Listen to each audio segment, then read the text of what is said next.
Hello and welcome to Face Feedback, the podcast which transports you to the pop culture Thunderdome, where two enter, but only one can leave. That's how it is, isn't it? That is it, yeah. That's the premise of this. Hi, Liz McCurry. Hi, Will Goldstone. How's it going? It's all right, yeah, it's all right. I have brought my my game with me. So we should probably preface this by saying that Face Feedback is a podcast in which we each bring a game or a thing of some kind that we want to be remembered. Yes, that's what it is. It has a special place in our hearts and we just don't want it to be forgotten. Yeah. So they might be well-known games, films, whatever we choose to do. But they might also be completely obscure, which I think a couple of mine are. I think yours definitely are, based on the list that we drew up before we started the show. But yeah, so whose turn is it to go first this time? It's your turn to go first. I was first last week. But Okay. Can I do a little bit aptly named forgotten feedback? Sure, please. So forgotten feedback, which you named. You're really good at naming things. I just start with the alliteration and go from there. No, it's great. Put the word feedback at the end. So forgotten feedback is going to be anything that we cover. If you're like, how on earth did they not mention that? Or you just have a cool little fact, or maybe it's special to you in some way, then you can just write in and let us know. Right, so last episode we did Zool and... Beatdown. Fists of Vengeance. Yes. And you can email in at facefeedback@gmail.com. Correct. And correct us, inform us, let us know how this game affected your life. Yeah. So, on the subject of Zool in Forgotten Feedback. Okay. So Zool's a ninja from an nth dimension. Yeah. Little fact is that people originally thought he was an ant. Yes, I did forget that, and terrible. And also, I tell you why people thought he was an ant, which is because in the music level, there is an enemy thing that you think is going to be, oh, that's like one of our dudes. Yeah. And it's this weird, like, 3-body thinged ant. Kind of like Zool's dog in the second game. Except it has 3 bits and it's kind of sort of marching along and you're like, oh, cool. He's even got like the same like angled eye with like the snaky bit in the middle. And you're like, oh, weird. So we're kind of like an ant race. And then you realise he's an enemy and you're like, I don't know what's happening anymore. Maybe he was an ant and he left. Well, I think because it was the music level, he was just a weird creature made up of like notation. Oh. I think that's what he was. But anyway, sure. Yeah, he was known as an ant. And then I think they had to do a press release, if I remember rightly, that was like, look, guys, he's not an ant. Leave it alone. He's a ninja, yeah. He's just from a different dimension. That's exactly what came in. Oh, okay, cool. Yeah, I did forget all about it. Fair enough. And also, so Beatdown, published by Caviar. Sorry, not published by. Development team was Caviar. They made the original Nier. Oh. As in the automata? Yes. Right. So I did not know that, but now I do. Thank you. So yeah, forgotten feedback to facefeedback@gmail.com. Cool. But yeah. Okay. Also a new feature that we're introducing this time around, which is false feedback. Yeah. In each of our stories, narratives about our forgotten games, we are going to introduce one falsehood. Yes. Which the other person must guess before we finish describing. And if they don't at the end, they're going to have to remember and guess what was wrong. So if we think it, can we just shout, false feedback? You don't have to shout that, but you can if you want to. Yeah, sure, why not? Okay, so it's my turn to go first. So I'm going to reach into my magic bag. Oh, I'm very happy. And dig out my game, which is... What? Bart versus the Space Mutants. Full title, The Simpsons Bart versus Space Mutants. Oh my goodness me. For the Nintendo Entertainment System from 1990. I think it was 1991, but it says copyright 1990. Acclaim Entertainment made the game. Holy moly. And it's a very interesting little game. It was out on the NES, that's where I played it back in the day, and it was also out on... It made it to the 16-bit, but it was on NES, and it was kind of the end of that generation. So this is like 91-ish, and then if you think the Super NES was 1990, so it had already been kind of, superseded by newer tech at that point. And it was out on like other things which were more 8-bit, so like Master System, Amiga and these kind of things. Although Amiga, I'm sure people will correct us, has 16-bit stuff on it. Is it a cartridge? There is a cartridge. You can have a leaf through. This is the box. I've got the boxed game. All of your games are so immaculately kept. Well, no, I got this yesterday from CEX because I lost the original. So look at that cartridge. That's the truth. I've not touched a cartridge for many a year. Oh wow! Thanks, I don't remember cartridges being this big. I know I was smaller back then. Well, that's the beauty of the NES is they are way bigger than they needed to be. Yeah. The actual chip in that is about this big. So it's like I took one apart once to make a Raspberry Pi thing out of it. That's bananas. And they were bigger, just to give them more presence. And this one has the little bit of polystyrene in the bottom, which NES games came with. If you bought them new, a little bit of polystyrene just to make it not rattle around in the box. I'm sure that sounds great on the mic on my fussing around with cardboard and polystyrene.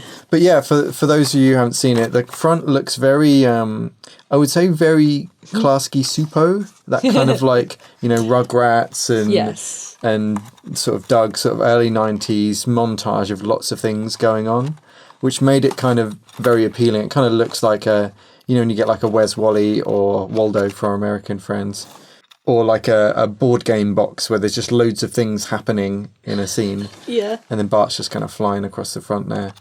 So this game, it was a platformer. It was very difficult, but it just had a lot of mechanics. That's why I liked it, because it had a lot going on. Even if it took you like forever to discover it, or you had to read Nintendo Power or something like that. But it was that era of platformers that just had like, you have to jump on this bin and then these things come out and then that knocks this thing, and it's just like, how would you ever guess any of this? Like before the age of the internet.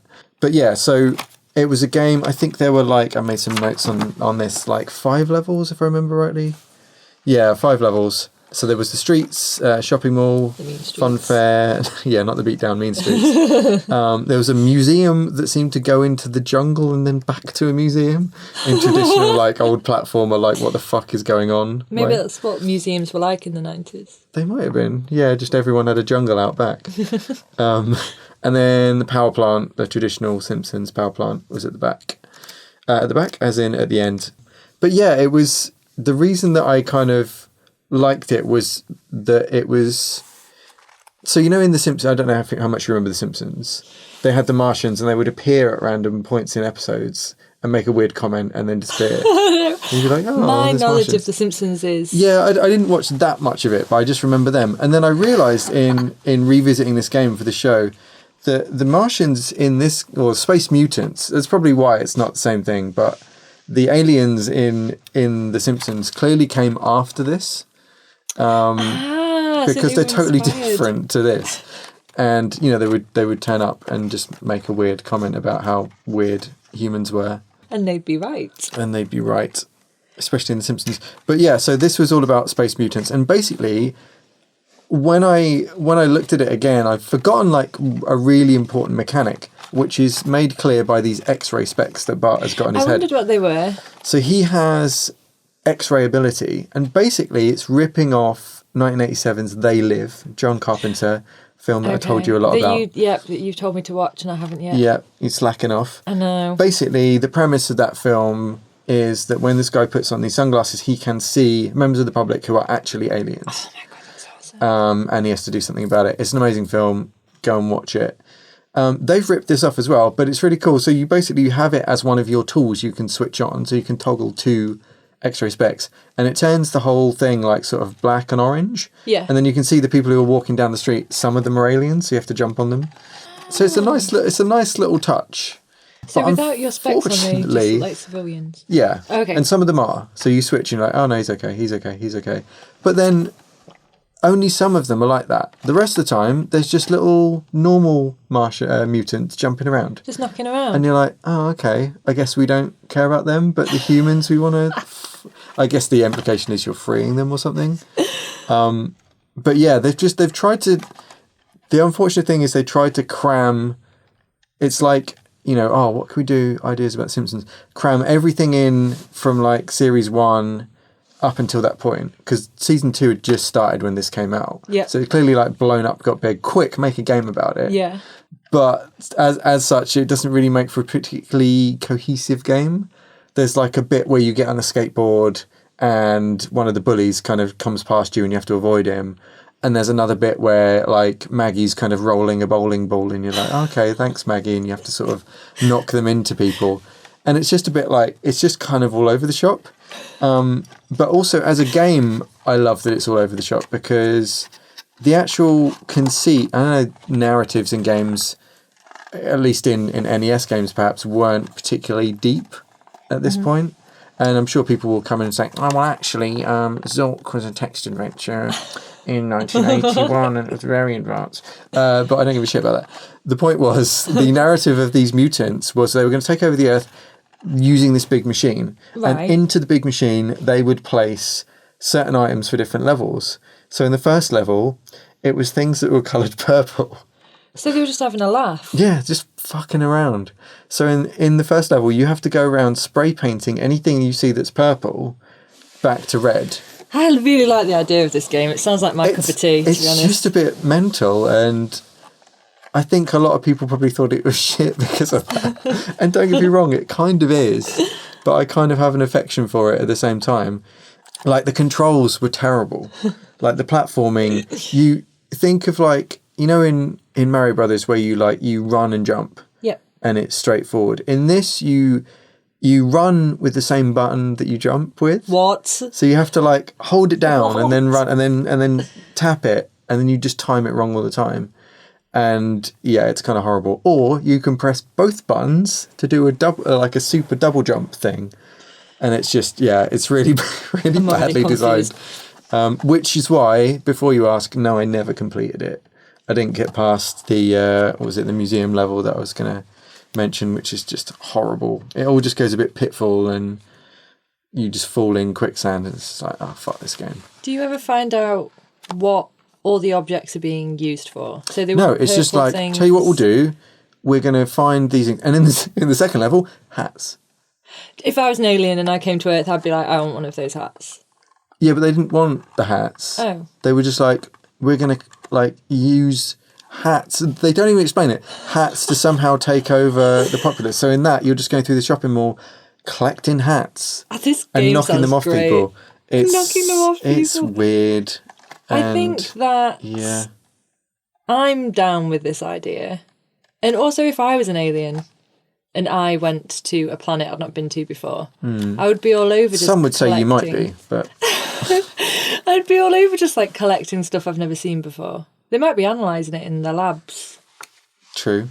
Or just seen a lot of TV Yeah, and fancied a hat. that's true. You can see there, little alien on the box. He doesn't even have a head. There's no part of him that could wear a hat. There's not enough flatness to This wear guy a could. hat. No, well, he's got the same problem. He'd have to cut holes in it. Yeah, we're looking at a space mutant with little tentacles coming out of his head right now. So yeah, I don't know how well it was received. I think it sold pretty well because it's a licensed game. And I think a lot of people probably thought it was pretty crap because it controlled so badly, but I enjoyed it. I thought it was good. But I didn't, like I mentioned to you in the other episode, I didn't have a console, so I was playing it at my mate's. Yeah. So I only have got glimpses of it. And I think maybe that's a bit of like why I thought it was great as well, because I had it was like limited access. Yeah. So you just wanted more. You're like, Yeah. I can't have this on tap. I am going to be craving the next time I can knock hats off of people. Yeah, And it's spray paint things red. It's also interesting, I think, from like the game development aspect or the design aspect, because like it's a game that is clearly designed by 5 different people, one for each level, or at least it feels like it is. It probably wasn't. That's quite cool though. Because like in the first level, you can go in a store and you can be like, because you collect coins. Coins just randomly pop out of, like I said, pops out of a bin for no reason, as money often does. That'd be good. And you can go into this shop, this hardware shop, and he's like, oh, do you want to buy some cherry bombs or some bottle rockets? And you're like, I don't know what I need them for, but okay. And I don't know how many of each I need for what, so I don't know how to spend my currency. And to my recollection, that doesn't happen again.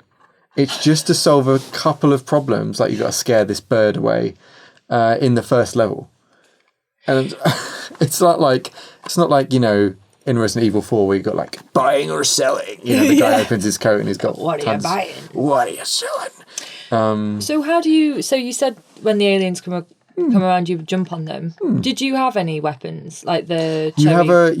There's other things. Yeah, Does you've got like slingshot? Yeah, he's got his slingshot. You've got like I said, the bottle rocket thing. But there's not really like shooting or anything. It's just like you've got to use the slingshot to knock down. I think it's like balloons or something in the funfair level. It's like they had like an idea for a game mechanic, but were like, there's no way we can thread this through an entire game. Let's just do this specific thing with this specific weapon and then you never see it again. Which is kind of fair enough. These games, I think you could probably complete this in maybe an hour if you knew exactly how to play it. Yeah. And I watched some YouTube replays of it. For the last level, you definitely couldn't because you have to figure out, because it's a big maze of the power plant, like all these different rooms. But yeah, it was super difficult, but there's something appealing about it. And there's something appealing about the innocence of like the first sort of season of The Simpsons as well. Is it just Bart that you play as? It is. Only Bart. The other characters pop up to help you. Like Marge pops up and takes some stuff for you at the end of the level, and Maggie pops up with bowling balls and helps you knock them into the bully. Can't remember what else happens to the other characters. Why has Bart been tasked with this? Did he just like take it Hasn't upon been tasked. himself? He's taken it upon himself. Brave lad. Yeah. And if you win at the end, your Bart's face, so you kind of win and it's like, they were foiled by this young boy, Pesky whatever. kids. Yeah, it's a pesky kid. And your face is painted onto the Mona Lisa. What? Yeah, it's a true story. That's a lie. That's Damn it. false. Damn That was it, you got me. I knew that was. Oh, that's false feedback. False feedback. You got me. Yeah, but the truth is equally weird. It ends with Bart's face as one of the heads on Mount Rushmore. What? Mm-hmm. Why? Because he saved the world. Because you saved the world, right? yeah. That's just bonkers. Yeah. So that was 1991.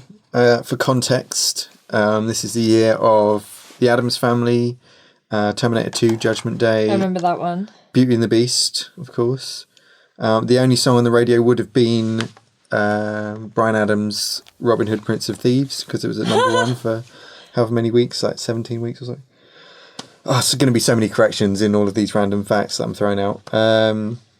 What else was out then? Oh, Tailspin was that year. What was Tailspin? Tailspin was a cartoon with a bear that flew like an amphibious landing plane. It was like in the Donald Duck kind of. I think Donald Duck was maybe. Did it have the Rescue Rangers in it? It feels like that's around the same time, but I don't think there was a crossover. I could be totally wrong. But yeah, it's definitely Chippendale Rescue Rangers time. I love that, I know. What a show. Well, just like hearing about this, Grammarin. just my grammarin, and seeing the stuff on the back. So the key selling points, Yeah. the USPs are only Bart can see the Space Mutants with his X-ray glasses, and there's a little picture that says, "We are really Space Mutants. Stop the mummy from unravelling Bart's plan to save Springfield."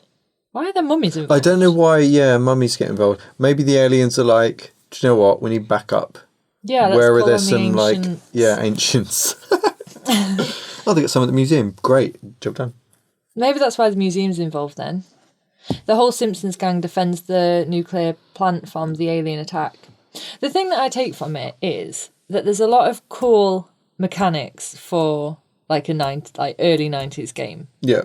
So there's like the X-ray specs, knocking off people's hats. Yeah, there's a lot of random weird bits. Yeah. So there's like you've got to paint this awning on a shop from being purple because it gives the aliens power apparently. Even though your own shorts in the game are purple, which is a bit of a fuck up. Is that why he says "Eat my shorts, man"? Yeah, I don't think he really meant it that way, but yeah. So you have to like jump up and you have to. The hell is it? I think there's a ball or there's a dog or something that hits the paint can and knocks it down. But it's clearly like early development, like, oh, we're going to get this thing and that's going to fall down, and you think, oh, I bet that game's probably full of these mechanics. It's not. It's not. So it's kind of just for those moments, like on a level by level basis. Yeah. They're not mechanics that build on each other. No, not at all. Are the X-ray specs all the way through though? I think so, yeah, pretty sure. Well, I quite like that. I quite like that idea of chaos. And also, sometimes I get a bit overwhelmed by mechanics in games. There's so many that... Well, they weren't in those days, so you were right. Yeah, so that a game like this would be pretty sweet for me. I'm like, I can forget that mechanic now, it's level 2. I think in context, though, like the continuity, like I said at the top, like Super Mario World had just come out bundled with the NES. Yeah. So you're playing that. It's like probably for me one of the best platformers of all time. Polished, mechanics are great. All of the enemies do consistent things. Yeah. And then this is just like complete jumble sale carnage of random things to do. So it's like it's like that. It's almost like they're from different eras. Yeah. Of like what is a video game. So in this is like a video game random collectathon when platformers were random collectathons, and then it came out just at the time when platformers suddenly became about being consistent and feeling great and all that, and not running and jumping with the same button. Yeah. Do you find though that like in games these days though, it's quite nice to have one of those levels that clearly the whole design team has just gone, I've got this idea. And they've just gone, just put it in. Just put it in. There's this, I forgot what it's called. It might be called the Pitios dungeon. There's a dungeon in Final Fantasy 15, which, as you know, is one of my favourite games. I absolutely love it. It is. And all the dungeons are incredible. But there's this particular one that you have to get the flying car to land and complete. Okay. And it's incredible. It's like this crazy mix of puzzles, but they're just all so different. And it just feels like the design team have gone, do you know all those really cool ideas you just had? Like they had a hack week and they're like, let's just toss it all in, just throw it all in one dungeon. It's done. Right. And I love stuff like that. Yeah, that's cool. And like everyone got their say here. But I feel like everyone loves those little like asides from a main like mechanic of a game, like the Sonic thing where you're walking in 3D over the ground and turning those orbs blue to red or whatever, or maybe the other way around. That was always just like, it's really cool. It's just so different. Yeah, I like it. Yeah, I love those things. And maybe that isn't how it worked internally at Square when they were making the Pitios dungeon. But... Maybe there's just one mad bastard at Acclaim who was putting this whole game together. Then he paints everything red. Yeah. Wouldn't it be funny if he knocked his hat off? Yeah. What are you talking about? We're making a game. Okay. And you're the only one who knows how to direct a game. Yeah. Just do all of what I said and then ship it. Imagine if there was these aliens, right, that only collected things that were purple. Yeah. Do it. Done. I think we can slap the Simpsons franchise on that. Done. So to say that I've never particularly watched Simpsons, I think I've probably seen 2 episodes in my life. Wow. It sounds like a game I'd play. Just for the bounce. Just for the bounce and just for the nice segregation of mechanics. Yeah, I think that this wasn't unique in that period, but I think the platformers where you just did random shit where you were like, what is that? Is that from the TV show / film that it's based on? Or did someone just make this up? I remember the Addams Family games being like that as well, where you were just like, there's like a bit where it's like, oh, this is kind of inspired by this thing that happened in the film. And then the rest of it's like, you just start like guessing, freewheeling kind of thing. Is there anything in the game that then went on to inspire the series?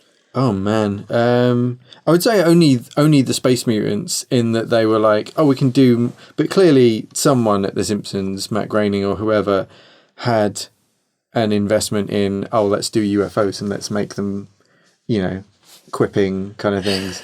There's some episode with the Space Mutants where someone's trying to fend them off with a board with a nail through the end, right. Just like a plank.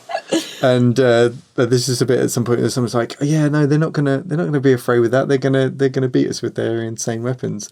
And then they arrive and the aliens are just like, oh no, they've got a board with a nail in it, and then they fly away.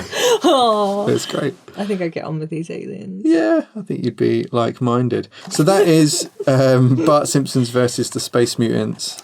Liz, what have you got for me?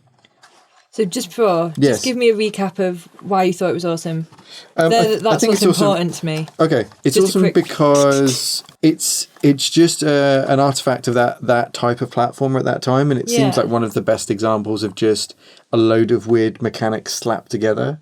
And I know none of this is like particularly a good thing, I think it's a great thing. but it had a lot of appeal to me, and I think they did, like, despite the funky controls, I think they did a good job of like capturing the weird, quirky 90s-ness of the first season of The Simpsons.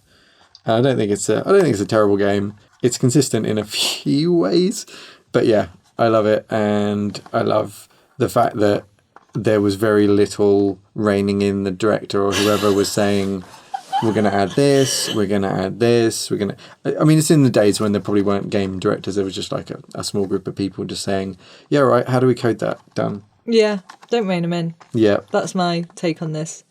So yeah, that's my pitch. Well, I thoroughly enjoyed that. Thank you very much. I think we're going to continue a theme of slapping mechanics together for what I have. Okay. And I love this game so much. Okay. So, I am bringing to you the 2009 title Wet. I'm very familiar with Wet. Are actually. you? Yeah, Have a you friend played of it? mine worked on it. You're kidding me. I'm not kidding you. I loved this game. So I'm going to read the back of the box. It's like how I like to start. Okay. So, yeah. So this is our protagonist. I'm not going to read the back of the box. I'm just still babbling. Is that Jane Wet? From Wet? Ms. Wet. This is Ruby Malone. Okay. Our protagonist of Wet. She's great. What year are we talking? 2009. Oh, yeah. Okay, yeah. It was developed by Behaviour Interactive and published by Bethesda. It was indeed. So, lock and load. I will. Become Ruby Malone, right? Back when I was 18, That's all you wanted out of life. that's all I wanted. Yeah. I was there, It was like, an awkwardly fitting denim jacket. That's me. Leather jacket. With- And sick ink. look, did I have ink then? I don't think so. But the leather jacket and the fringe, totally my aesthetic. And we're Yeah. both women, so I was totally like, this is great. Also a woman. Also a woman. Thanks for clarifying. Role models. Become Ruby Malone, a gun for hire equipped with an arsenal of acrobatic moves, over-the-top sword skills and dual pistols. Experience the freedom to shoot anytime, anywhere in an adventure spanning 3 continents. That's what I hate about real life, is that you don't have the freedom to shoot anytime, anywhere. That's the good thing about simulation. So, developed by Behaviour Interactive, Yep. published by Bethesda. Yep. Just a little bit about the game. Well, that's what I'm talking about. I love that you've always got the wrong game in these as well. Liz has got Lara Croft Tomb Raider Legend inside of this box. I just... Where are all your games? They're in different boxes. By the end of this show, we'll have figured out where each game is and drawn like a red string murder map of what goes where. This is convenient for me up until the point where I'm trying to find a game and I have to do a mental map backwards of what I've been playing to find the game that I'm after. I'm recoiling right now because Liz is doing like a DJ scratching thing with the disc, rolling it round, and that's messing with my OCD. So I'm in the manual, my favourite thing. Of course. Love a bit of the manual. So there is no real bio about Ruby, which is very interesting. I mean, it says that she's like a gun for hire, she's a mercenary, but she's got no backstory. She's just like, take me as I am. Do you think that they were trying to be like, well, it's you are Ruby? I am in Ruby. the kind of like, I was Ruby. You don't know much about Gordon Freeman kind of thing. You don't know shite about You don't know shite about shite. So, little callback to episode 1. Ruby was Eliza Dushku of Faith. Oh, of Dollhouse fame. Oh, Dollhouse, and also Faith in Buffy the Vampire Slayer. Yes.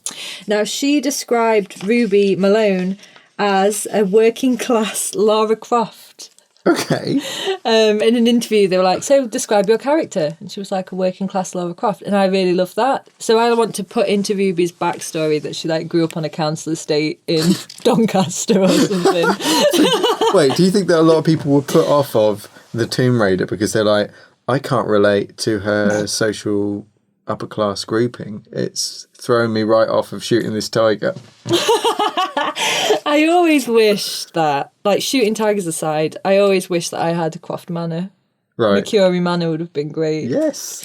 It would have been amazing. Well, once we get some sponsorships on the show, we can work I on will that. have that. Tarantula is a character in it. Okay. So, a bit of a spoiler, if you do want to play this 2009 classic, is one of the end bosses. But she's in it for like literally 5 seconds to my recollection, but she's pretty cool. And also, do you remember Alan Cumming, Yeah. the Scottish actor? Yeah, he's, what's it in X-Men, isn't he? Nightcrawler. Nightcrawler. But also, do you remember the BBC Two comedy, The High Life? No. Where he played an air steward? No. I remember him from that. It was brilliant. My mum used to He's watch great. it. I've seen him in all sorts of things. Yeah, he's great. So he's a bad guy henchman in it. Oh, cool. So this was It's got a good cast. Yeah, it is. And the voice acting's great. And just the amazing thing about this game is that it's just so well put together. So it's Grindhouse, that's the aesthetic. And Yeah. so you can play through the game with like this film grain effect and like a camera shake. And then like what's it called? Like the burn, like the lens burn. You know, Yeah. Yeah. You can play through it with that. And back in the day, I remember loving it. When I went back to play it recently just to get a feeling of it, I had to switch it off. Because it's just like... It was just a bit too like sensory overload. Yeah, and super cliche at this point, I suppose. But back in the day, and the music's amazing. So the composer is Brian LeBarton, who is from the band Beck. Oh, okay. So he did all the music for it. Interesting. And it's just incredible. So cohesively, wonderfully put together. I mean, I could say, by the way, Bart versus the Space Mutants, composed by Danny Elfman. You kidding me? Well, I mean, technically, he composed the theme tune for The Simpsons. Oh, wow. I genuinely didn't know There that. you go. That's not something. He is credited on Wikipedia as the composer for this. There's other music in the game, and it says Danny Elfman. But you're like, really? Was he like sending them over some orchestral tracks, and they were like, "Yep, we'll turn these into MIDI, 8-bit." Maybe, I don't know. But yeah, Beck. So he did the music. Would you like to hear a little bit of it? I feel like you're gonna play it, whether I say yes or no. So the main theme of so imagine Grindhouse. So as in like Tarantino's little foray into Robert Rodriguez. Yeah, do you know I love Robert Rodriguez films. Yeah. Anyway, that's another podcast.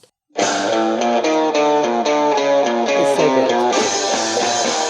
So you run in, shooting some bad guys, and this starts. You just feel like the biggest badass in the world.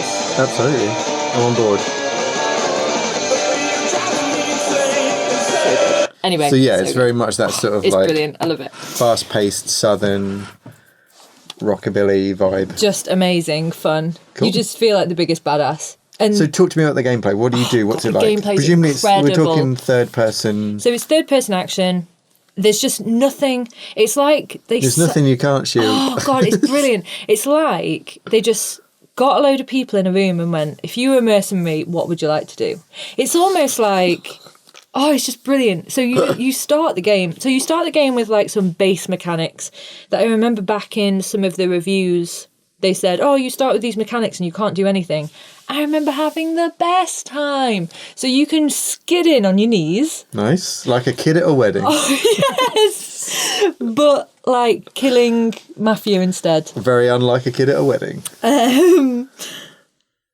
And so I started skidding on my knees. You can run on walls and then you can jump up, and whenever you start shooting your guns, it goes into slow-mo. Of course it fucking does. Why wouldn't it? Oh, it's fucking amazing. Do you as a result max out the pain?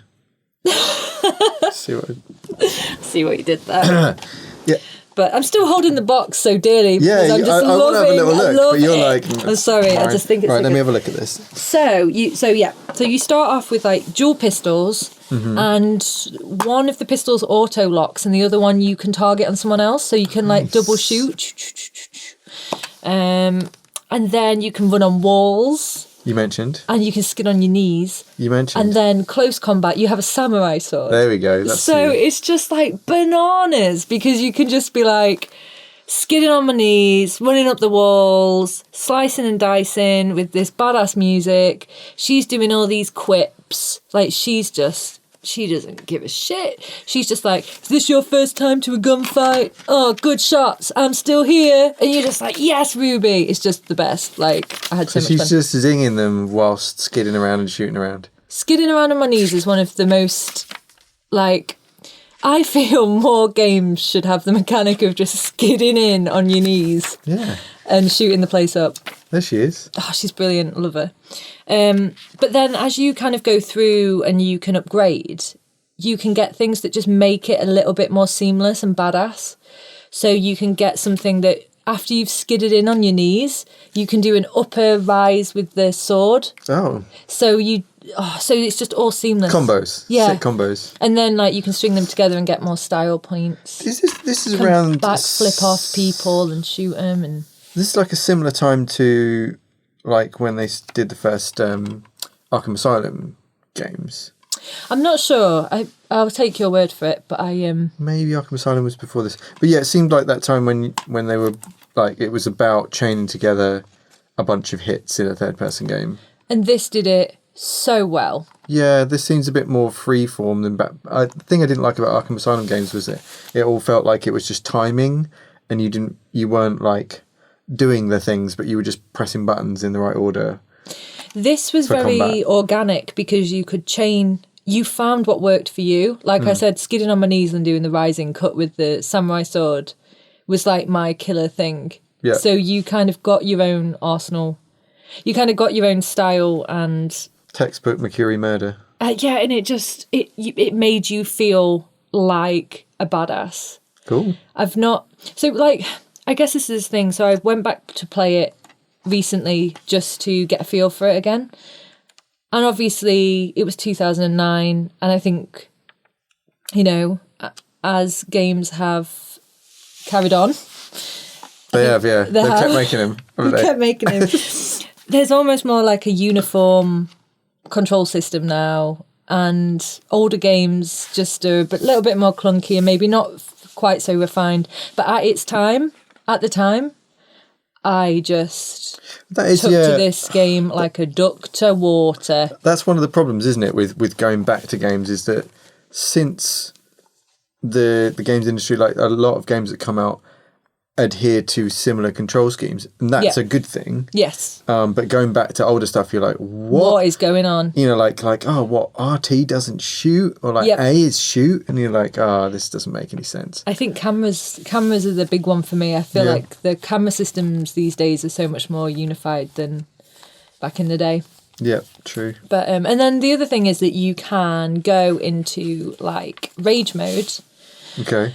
So after you've got your multiplier up so far, or I think it might just be in select areas, you go into like this rage mode, and so everything goes into like a White Stripes video, like red, white, and black, and you can like multiply up. Is that your false feedback? No. Are you lying? No, that's genuine. Okay. I was just about to say my false feedback. I know I shouldn't tell you. But I was literally just about to say it. You've ruined it now. I know. I'll make up something else. So, so I haven't talked about the story, have I?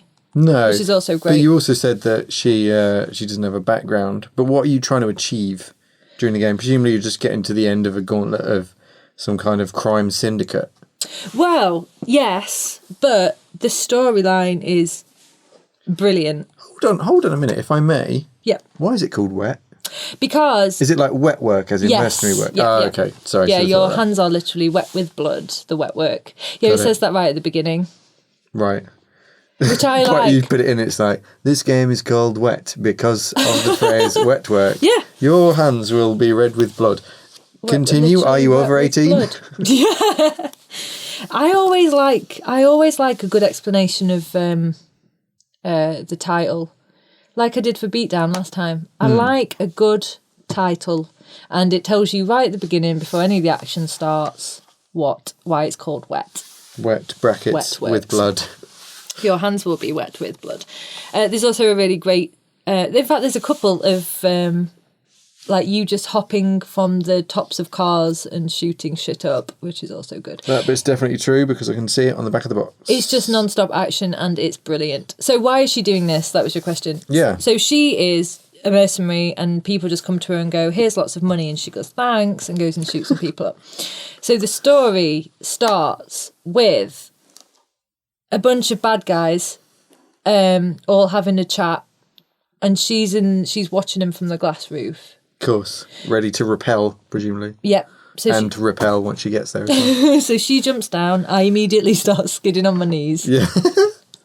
You can skid You're like, for just ages walk. as well. I'm right here. It's my favourite mechanic. So What other games have that in where you can just skid on your knees into the action? Because I want to play them. I can't think of a single one. It's so satisfying. This can be the things we forgot, the forgotten feedback. And next week they're like, how could you forget FIFA, in which you came in and skidded on your knees? Yeah. Can you imagine though? FIFA wet crossover where you like skid onto a football pitch and just take out some... think about Apex. There's a lot of skidding in that game. Apex Legends. What, on your knees? Skidding it. Well, I don't know. It's not clear because you're in first person view. I never looked down when I was skidding around. I imagine if I Brink, pretended. which brought in the old parkour, bit of skidding in that. I might have to try these. Yeah, well, there you go. So there's this man, he hands over a briefcase. Mm-hmm. And you have, your mission when you start is to get that briefcase. So you chase him down, you skid on your knees, you samurai him up, all with the dwang, dwang, dwang, dwang, dwang music. Yeah. And then you get the case, of course you do. Mm-hmm.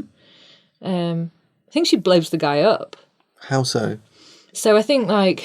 Dynamite in the ass? He calls her a bitch, so... Oh, wow. Justified. Yeah, so he's lying next to a car in petrol that's just blown up. And he calls her a bitch, and she's like, you shouldn't have said that. And then she flicks in slow motion. That. Yeah. Flicks a lighter, presumably. And then he blows up. Does she actually do that, though? Yeah, and she walks away in slow-mo. Brilliant. That was my Texan drawl impression as well. Is that what I hope was? you enjoyed it. I wondered what it was, yeah. I'm trying. So she gets the briefcase, she takes it to the man who paid her to get the briefcase. Guess what's in the briefcase? Ooh, well, it's definitely not documents, Liz. I know that much. The severed hand of an enemy. Close. Shit. A heart. That is your false feedback. It is not. Damn it! It is not my I'm going to keep pressing and guessing. It's a human heart. And Okay. it is for... In a briefcase? In a briefcase. How big is this briefcase? Just normal, like a laptop size. Doesn't seem like a heart would be that slim. This man's heart is. So he gets his heart. You brought the heart of Slim Jim. He gets his heart. He's best pleased. He's best pleased. 1 year later... Is that what he says? Thank you for delivering the heart. I'm best pleased. I think he's British, so... He's not Kiefer Sutherland. He's best pleased. I'm very chuffed with his delicious heart. Thank you, Ruby. 1 year later... Yeah. Am I spoiling this? I am spoiling this, but Spoilers it's for 2009. 2009's Wet on the 360, which very few people own anymore, so go for it. 1 year later, she gets a phone call. Uh-oh. I need you again, because my son's acting up. I love you describe this like an episode of Days of Our Lives or something. My son is acting up. So Mr. Ackers, who was the man that you took the heart to... Yeah. His son is acting up. Ackers Jr. Ackers Jr. He's up to his old tricks. has got some gang going on. Oh, no. And he's like, please bring my son back out of this because... He should be part of the family business. Yes, exactly. Yeah. So Ruby goes back, she grabs him, brings him home. Turns out Oh, no.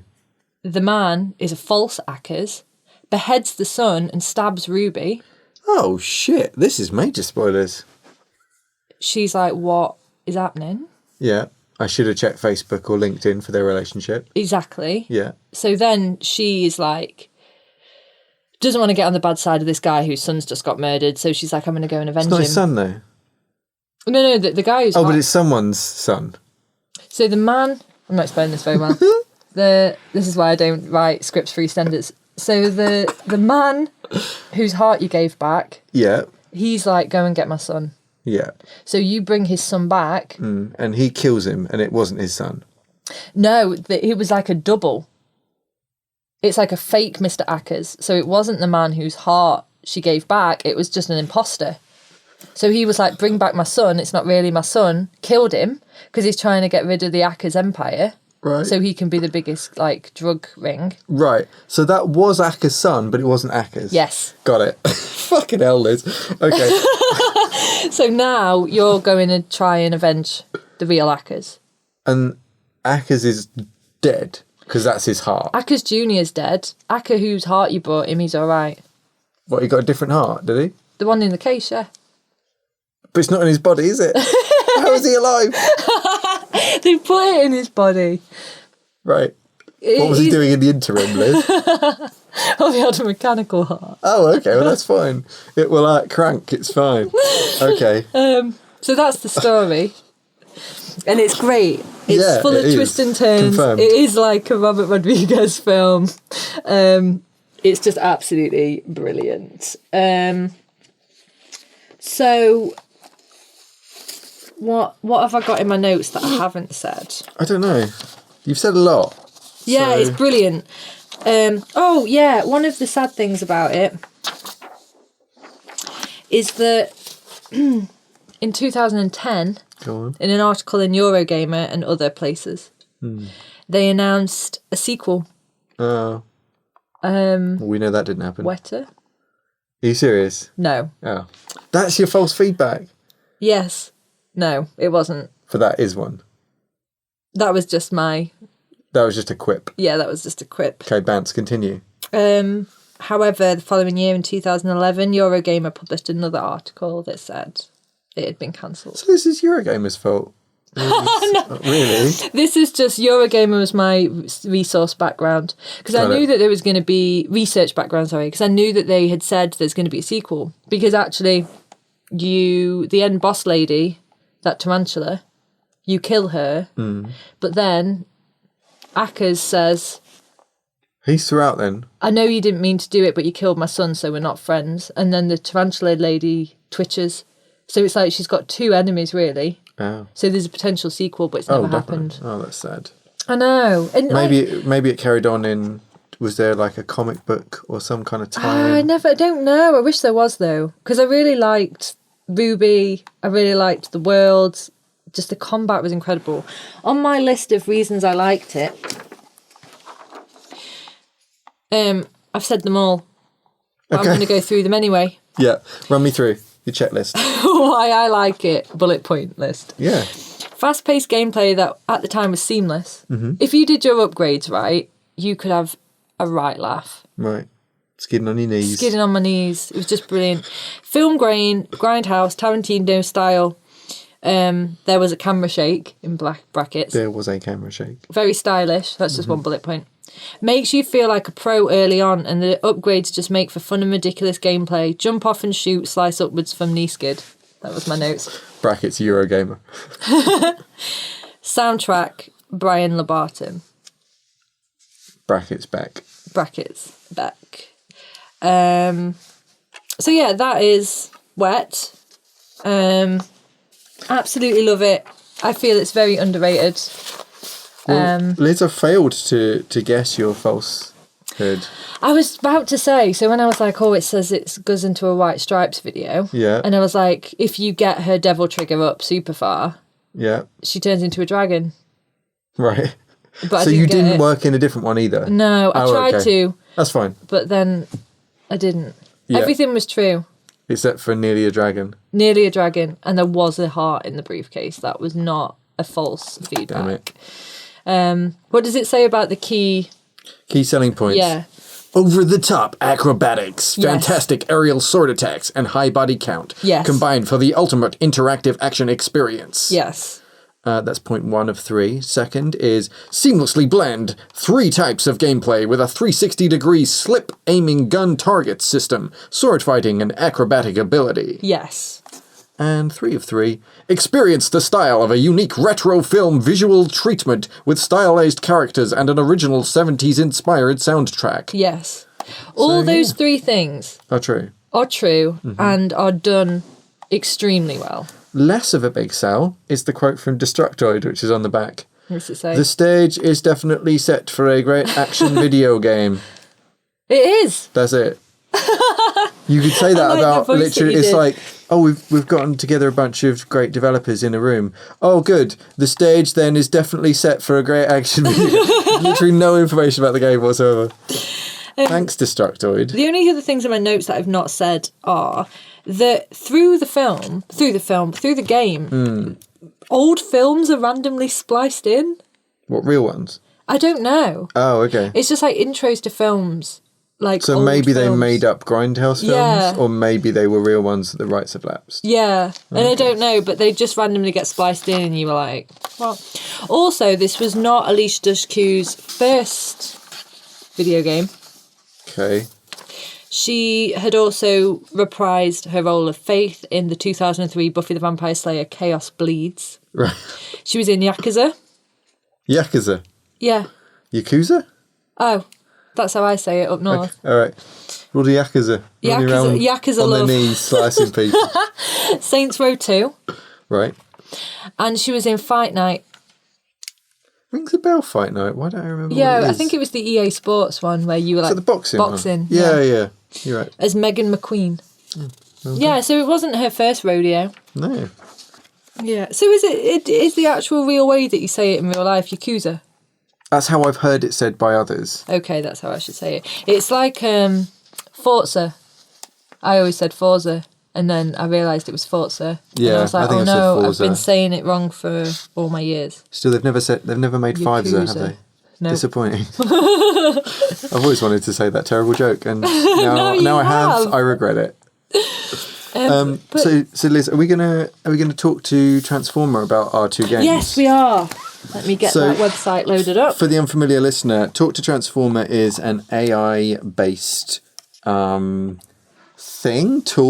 It's talktotransformer.com, right? So it's touchtransformer.com, and it says, see how a modern neural network completes your text. Yeah, so basically we're going to feed it the name of the game and the word is, and then it's going to spin us a yarn of Love that. unpredictable nonsense. So Liz is putting in my first game, The Simpsons Bart versus the Space Mutants. Wait, and the word is, which she's forgotten. Is. What a noob. And we click the complete text button, and I'm going to read it. I'm going to give it a little read. Okay. So, it says, The Simpsons, Bart versus the Space Mutants is so amazing. I even watched it for the first time today when it was played on the TV. And then I thought, holy shit, the thing has the best sound and I can't decide if it's good or bad. Oh yeah, the spoiler alert was that it's good because it's great. And my son had an instant hunch he heard the song the most. So if you can't find the show on the stream, you can check it out on itunes.com/cbb/sbb, the spy show 43.html. The Spy Show. This sounds like some viral marketing.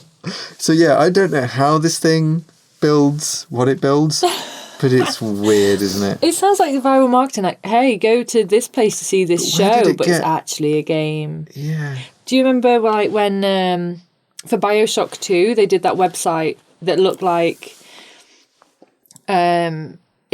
people had been posting reports of having seen something dodgy in the sea?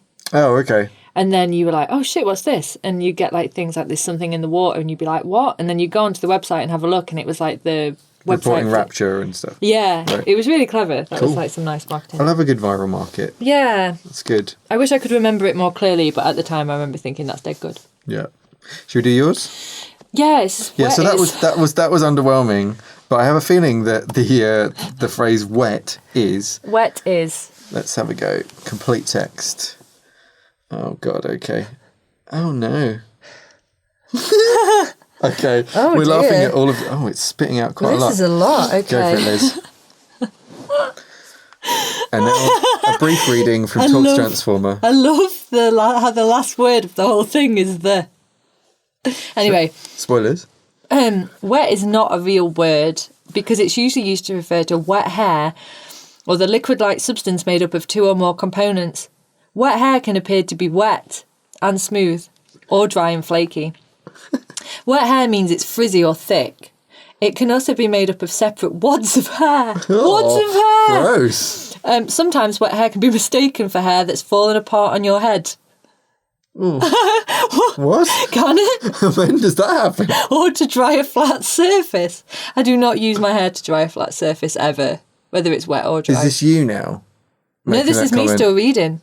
Oh, that is still the reading. Sorry, carry on. It's important to remember that wet hair may look fine initially and then dry out or fall apart. Wet wipes and wet shampoo. That's just one sentence. Right, okay. Wet wipe. Just shouting wet wipes. Wet wipes. Wet wipes are very old-fashioned. Are they? Wet wipes are very... I'm so sorry. Wet wipes are a very old-fashioned way of doing hair care using a brush. They are allowed to remove unwanted or dried out hair in the long term. This type of hair care works best if you're able to control the time to wet and dry to your skin preference. However, you won't really notice the big difference between wet wipes and regular wet wipes, since you can always brush out your hair after use. P.S. The. I'm sorry I fell apart a bit in the middle. I mean... It's just because I shouted wet wipes and amused myself. Okay. So yeah, not so much about the video game, but just about be careful about having wet hair, many separate wads of hair, and that it might look fine initially, but it might dry out or fall apart. Key takeaway. Good. Thanks, Dr. Transformer. You're welcome. Don't do the voice. Okay. Okay. So another day, another feedback. So we obviously want you to decide which is best, Bart versus Space Mutants, or... Wet. It's just funny because it's one word and you're like, wet. Wet is great. Wet is like an unsung hero or heroine. Of it is. It's time. good. It's a good game. So what did your friend do on it? I think she did marketing on it. I bet she had the best time marketing. Yeah, I remember her being just super excited about it coming out. I don't know how well it sold. I think we could have a look. I didn't check because I only care about my own opinion. That is accurate. Wet reviews. I think it got made. Oh no! Look, 92% of people like this game on Google. Metacritic got 70%. GameSpot 7.5. So it did well. Yeah, it's probably up against some similar things. Like I say, maybe the Arkham games and some other stuff at the time. I just don't know why it didn't get the sequel it deserved. It would be so good. If I remember rightly, this is Bethesda, right? And that was just after they'd been acquired by ZeniMax. They had Rage was out around a similar time, I think. And I think they were sort of locking down the games they were going to make. I see. At that point. They weren't doing as many. I don't know. Could be totally wrong on that. That's my recollection. Maybe they'll do another one. Maybe they'll surprise us with Wet 2. And it'll be TOO. And it'll be her and her sister. Because we don't know anything about her backstory. Yeah, she might have a sister. Whose name is... Maybe her sister's Tarantula. Tarantula Malone. I don't know. Jade. Jade, of course. Another precious stone. Yeah. I tried to actually think of one and I couldn't. So Jade I just went and with Ruby Tarantula. Malone. There you go. It could be 2-player. Although I can't imagine skidding around your knees is as fun in 2-player. Unless there's a mechanic where as you cross over knee skidding, you do like a double jump. Power move. Yeah. Yeah. Maybe it could be good. Is that your false view? No, that I'm going to keep guessing. But so you've basically written a sequel in your head now anyway. It'd be the best. They may as well make it. Yeah, it'd be the best. I would pay all the money for a Wet sequel. How much? £1 million. Oh, another thing as well. Thanks for clarifying which currency. Is that you can also collect monkeys in the game. That is false. But I don't... No, that's true. There's these little clappy hand monkeys, the toys. Yeah. I collected them, but I have no idea what they're for. Right. I so don't you put know a lot if of it's effort in just a something you got no idea why. Yeah. Huh. So, anyway, based on all of our information, you can give us your feedback using a Twitter poll. Yep. So have a look on Twitter for @FierceFeedback and look for the poll and tell us which one is the best. Which one is wetter? You're saying that wet is better? Yeah. Right. And we will see you next time. If you have any corrections for all of the stuff that we've said, which you definitely do, email us at fiercefeedback@gmail.com. Yes, please do. And thank you very much. And goodbye. Bye, Liz. Bye, Will.